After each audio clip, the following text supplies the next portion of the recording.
Glória a Deus. Está com expectativa em ouvir ao Senhor nessa noite? Glória a Deus por isso. Eu queria chamar esse filhão querido aqui que vai nos abençoar hoje. Vamos ter o privilégio de ouvir da parte de Deus através da vida do Eduardo. Você pode aplaudir o Senhor pela vida dele?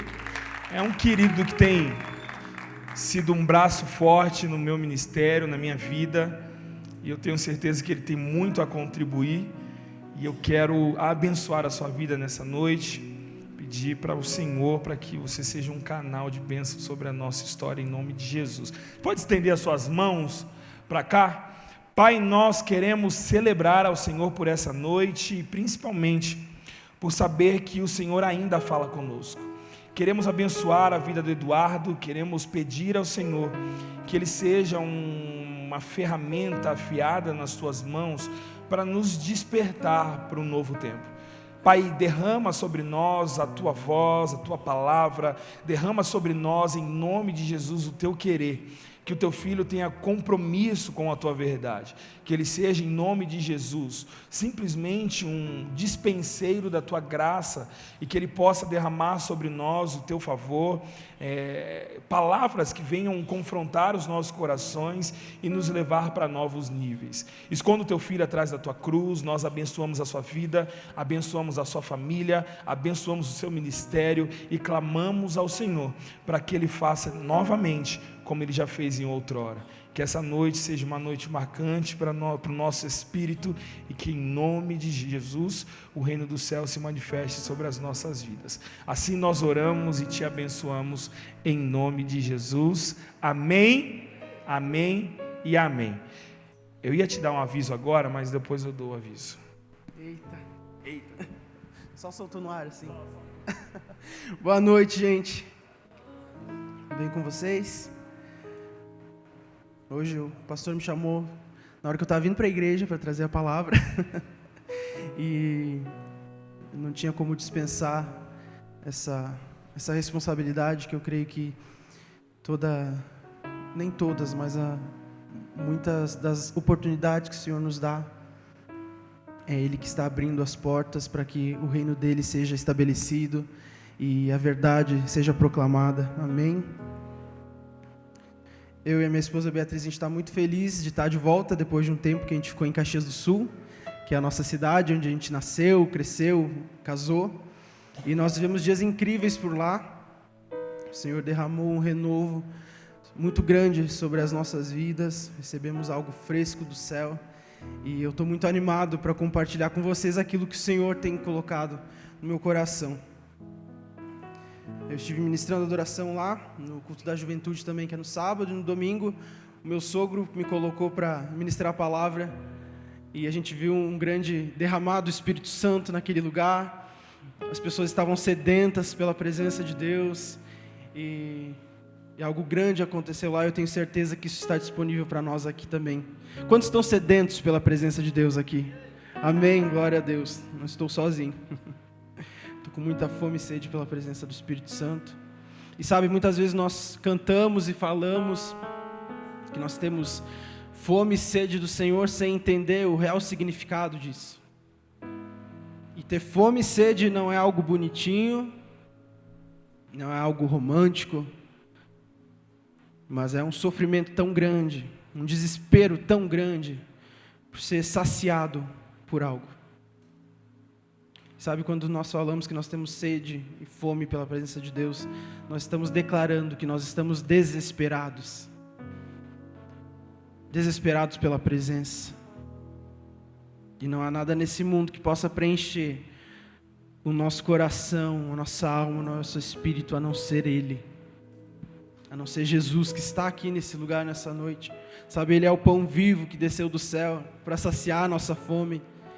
Ele é a fonte de vida eterna que veio para saciar a nossa sede. E algo que Deus tem falado muito comigo nos últimos meses, e desde o início do meu ministério, é sobre renovação espiritual. Sabe, a primeira coisa que vem ao meu coração quando eu penso em renovação espiritual é a transformação que é gerada em nós. através de um encontro profundo com a pessoa do Espírito Santo. Você crê no poder do Espírito Santo? Sabe, nós somos uma igreja batista, mas como o nosso próprio pastor fala, a gente é batista penteca. A gente crê sim no Espírito Santo, nós cremos nos dons espirituais e nós cremos que Deus pode se manifestar da maneira que Ele deseja. E por isso nós temos essa liberdade nesse lugar, para buscar por isso, amém? E tudo isso que nós temos buscado está ligado ao derramamento do Espírito, que é o tema da palavra que eu vou compartilhar com vocês hoje. Abra sua Bíblia comigo no livro do profeta Joel. Acho que vai aparecer aqui no telão também, o Souza vai colocar. Ali. Profeta Joel, no capítulo 2, versículos 28 e 29, eu já ministrei muito isso aqui, durante os momentos de adoração. Fala: e depois disso derramarei do meu espírito sobre todos os povos, em outras traduções vai dizer, sobre toda a carne.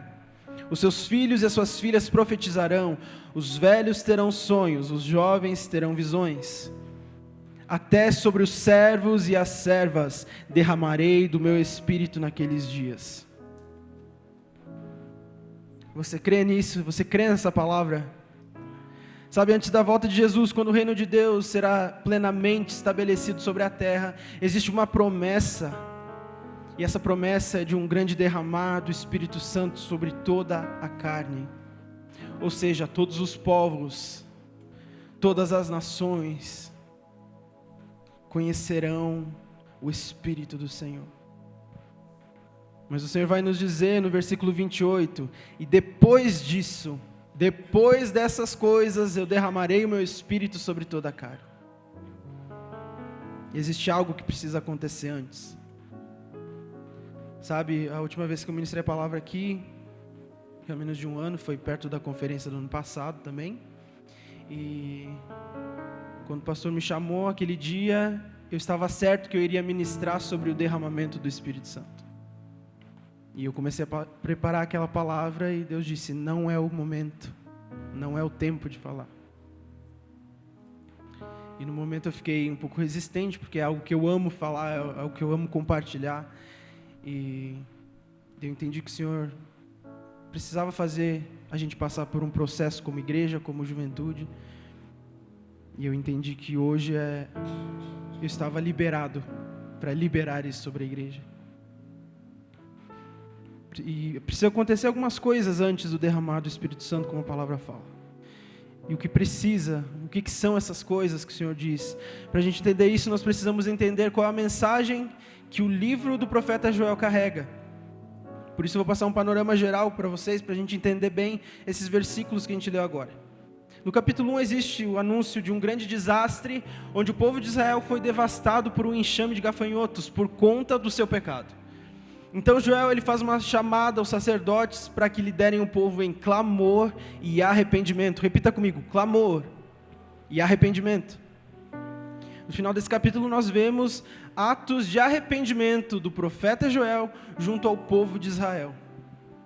E no capítulo 2, Joel começa alertando o povo sobre outro desastre. Então o profeta chama novamente o povo para clamar e se arrepender. No início do versículo 13 ele diz como eles devem fazer isso. E ele diz: entreguem seus corações e não suas roupas, e se voltem para Deus. Aqui o profeta conduz o povo dessa forma, para que o arrependimento não seja apenas um ato para que eles se livrem de um problema, para que eles se livrem de uma consequência do pecado, para que eles recebam bênçãos do Senhor. Não é para isso que Deus gera arrependimento no nosso coração. Mas o arrependimento serve para que isso gere em nós uma transformação genuína. E é por isso que o profeta conduz eles dessa forma, para entregarem os seus corações, que é um lugar em nós onde ninguém vê. Com isso a gente aprende que existem crises na nossa vida que o próprio Deus permite, para que o nosso coração se volte para Ele novamente. Mais para frente Joel diz, porque Israel deve se arrepender. E ele fala: Deus é gracioso e compassivo, lento na ira e cheio de amor. Aqui ele está citando Êxodo capítulo 34, versículo 6, onde Deus perdoa Israel depois de eles fazerem aquele bezerro de ouro para adorarem. E a partir disso o profeta Joel nos mostra que a misericórdia de Deus é mais poderosa que sua ira e seu julgamento. Que o Senhor, Ele odeia tudo aquilo que nos afasta da presença dEle.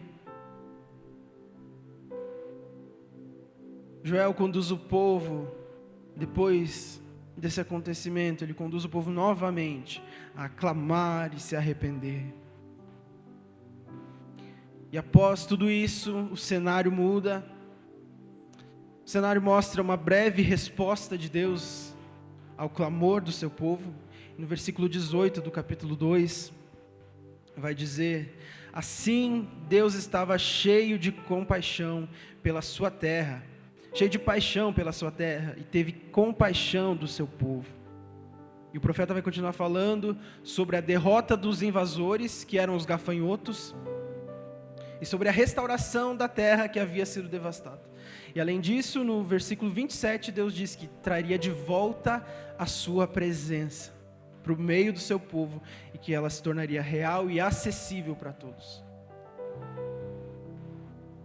Até aqui nós vemos uma mensagem poderosa de Deus para o povo, através do profeta Joel, abrindo os olhos de Israel e chamando a atenção para que eles pudessem ver como o pecado leva o ser humano ao desastre.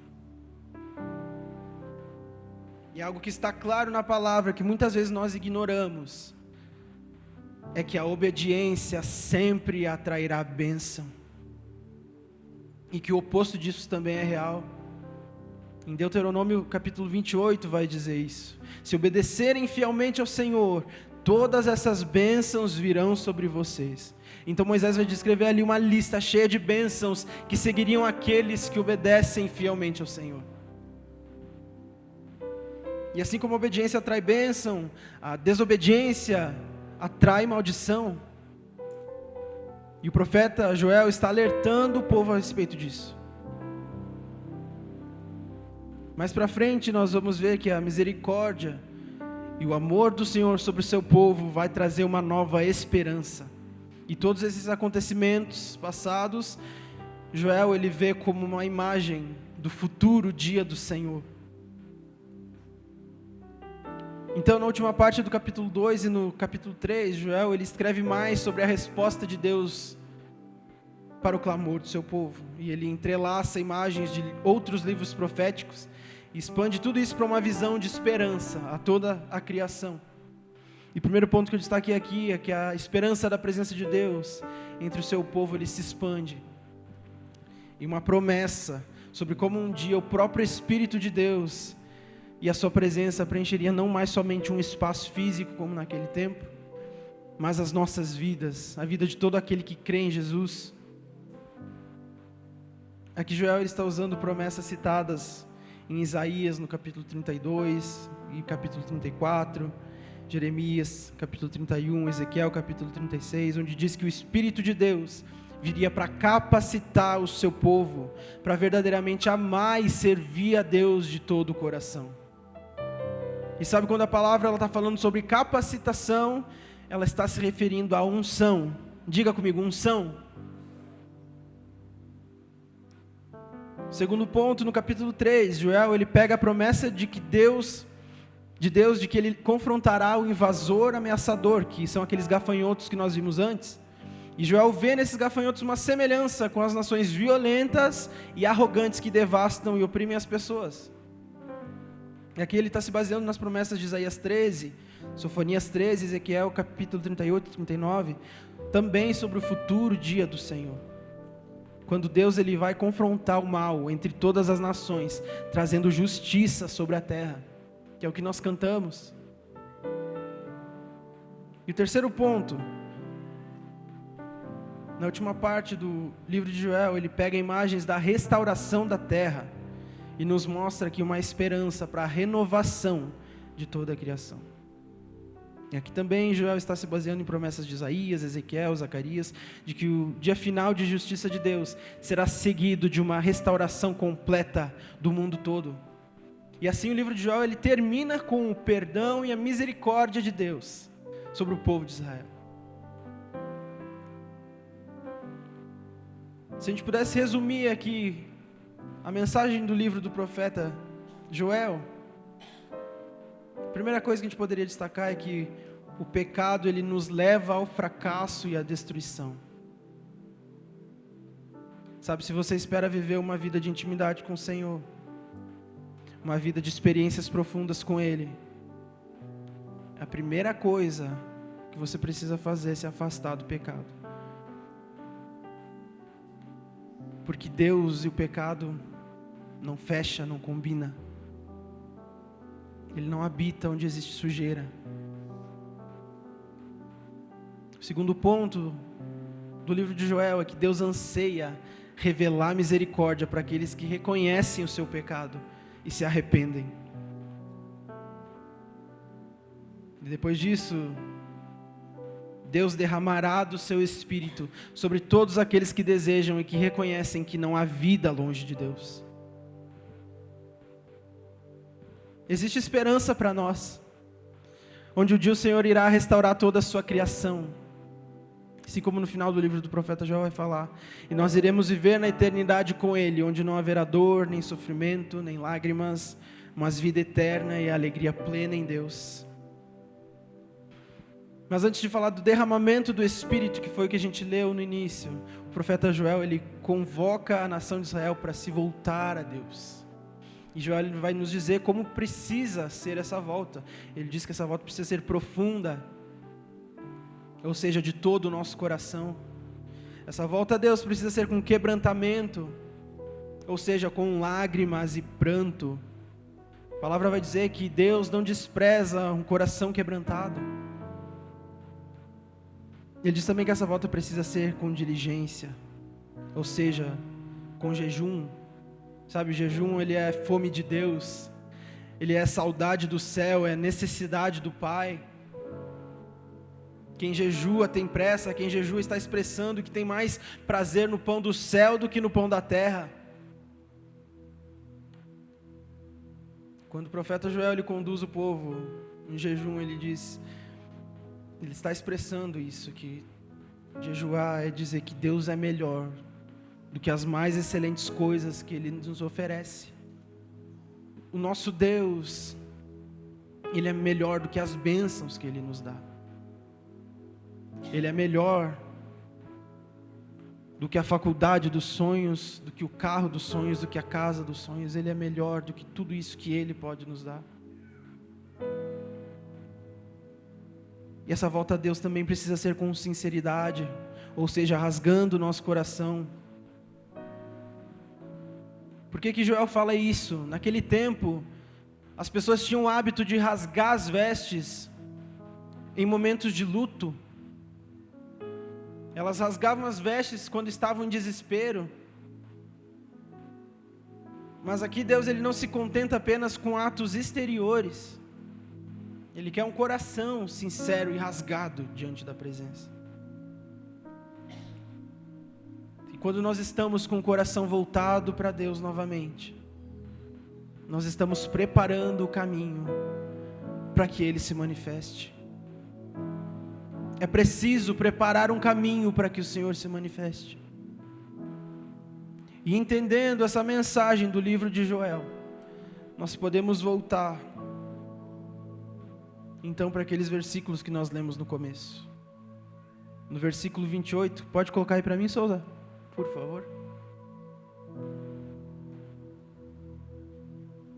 E depois disso, depois dessas coisas, eu derramarei do meu espírito sobre todos os povos.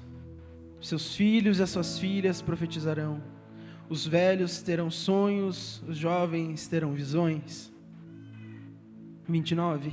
Até sobre os servos e as servas eu derramarei do meu espírito naqueles dias. Agora nós podemos entender melhor. Depois disso eu derramarei do meu espírito. No versículo 28, Algumas traduções dizem, derramarei do meu ruach. E ruach é um termo em hebraico que significa sopro de vida. Ruach carrega o significado de duas coisas, na verdade, que estão completamente interligadas, que é o Espírito de Deus e o sopro de vida. Na criação,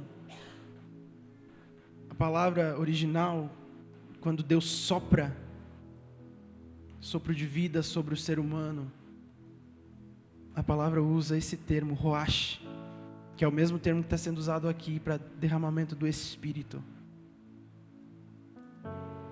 O Espírito de Deus é o sopro de vida que existe em nós.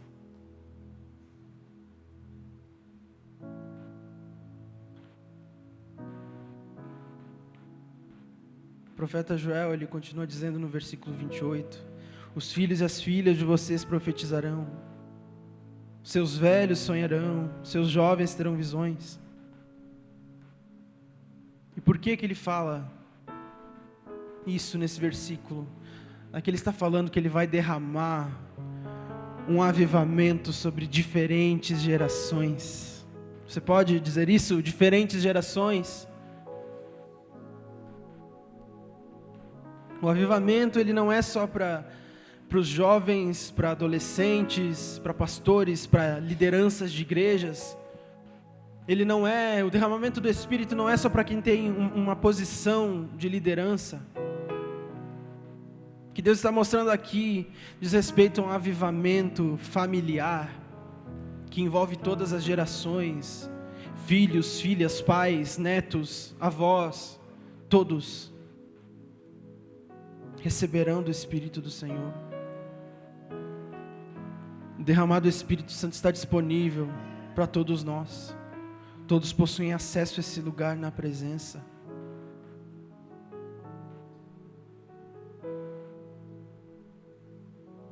O versículo 29 vai dizer, até sobre os servos e sobre as servas, eu derramarei o meu Espírito naqueles dias. Aqui nós também vemos que a presença de Deus e o derramamento do Espírito, ele não é exclusivo para um grupo de pessoas.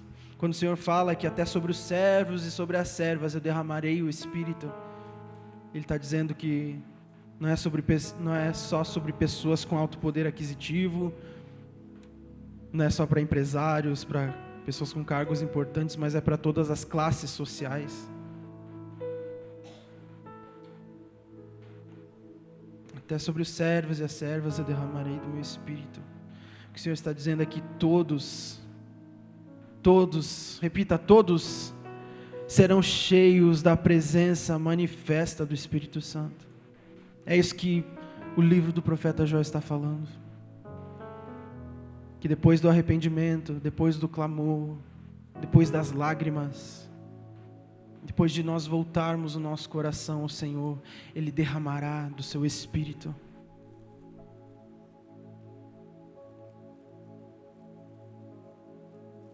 Mas por que nós precisamos dessa presença manifesta? Todas as vezes que nós vemos um grande derramar do Espírito Santo sobre as igrejas ao redor da terra, sobre grupos de pessoas ao redor da terra, nós vemos algo em comum. Nós vemos que esse povo, revestido com o poder do Espírito Santo, ele impactou o mundo lá fora com o Evangelho.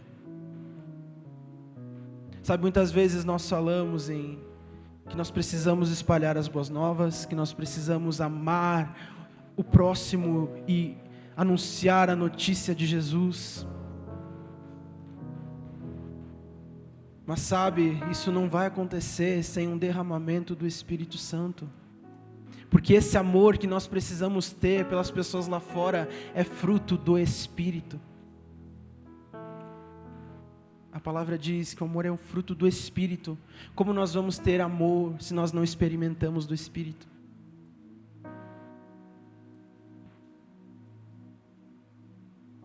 Eu já estou finalizando. O Ministério de Louvor pode subir? Antes de enviar a igreja para o mundo, Cristo ele enviou o Espírito para a igreja.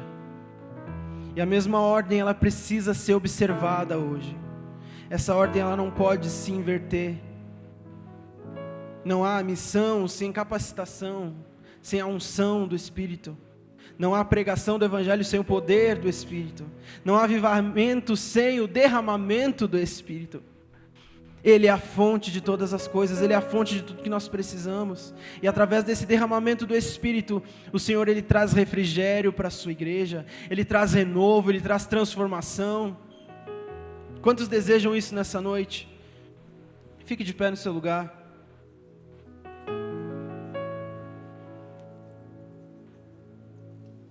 Feche seus olhos nesse momento. Se possível, dê a mão para essa pessoa que está do seu lado agora. Vamos orar todos juntos, buscar juntos por essa promessa do Senhor nessa noite.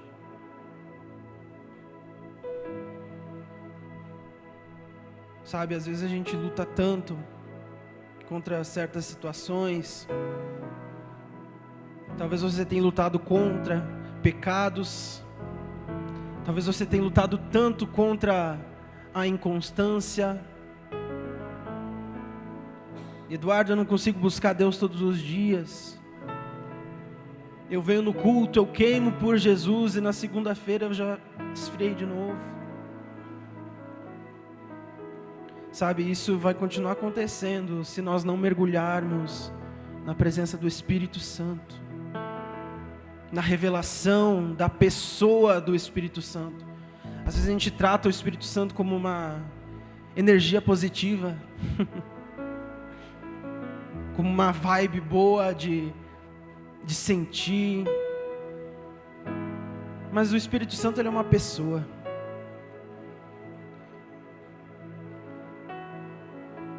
Ele se entristece toda vez que a gente se afasta dele. Ele se entristece quando nós escolhemos o pecado ao invés da presença, quando nós não reconhecemos a presença dele. Ele deseja se revelar a mim e a você.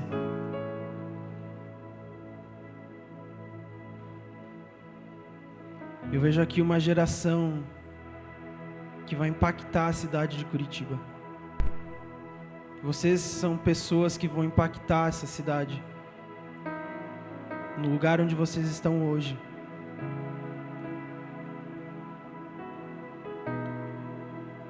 Eu sinto aqui que tem pessoas que estão esperando Deus enviar vocês para alguns lugares para então manifestar o reino de Deus. Mas o Senhor está dizendo que Ele quer que você manifeste isso, o que está dentro de você, onde você está hoje.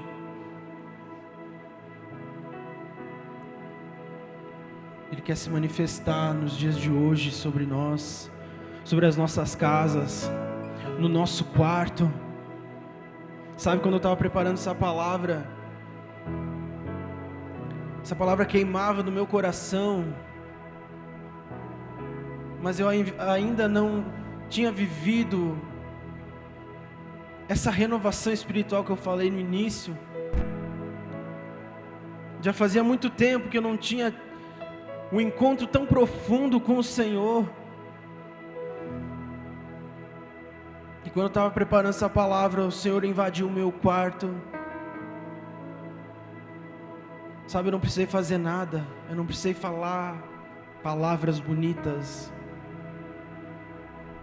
não precisei cantar uma boa música. Eu só me coloquei à disposição da presença. E o Senhor nos chama para esse lugar nessa noite. Ele só precisa que nosso coração esteja disposto e aberto para receber algo novo que Ele quer derramar sobre nós. Não sei se você já faz parte da nossa igreja há muito tempo, se vem a alguns cultos, se talvez é o primeiro dia que você está pisando numa igreja. Mas talvez você nunca ouviu a voz de Deus. O Senhor, Ele tem reservado um momento especial com você nessa noite. Ele marcou um encontro profundo e íntimo com você, para você experimentar o perfeito amor de Jesus. E a palavra nos diz que o perfeito amor lança fora todo medo. Se você tem medo de algo na presença de Deus, se você tem vergonha, a palavra diz que o perfeito amor lança fora todo medo. Não há condenação, não há mais condenação sobre a tua vida, não há mais condenação sobre a vida daqueles que estão em Cristo Jesus. Por isso você tem livre acesso à presença nessa noite. Nós cremos em um derramar do Espírito Santo. Nós cremos que junto dele vem a manifestação do céu com cura, com renovo, com alegria, com novidade de vida em Deus.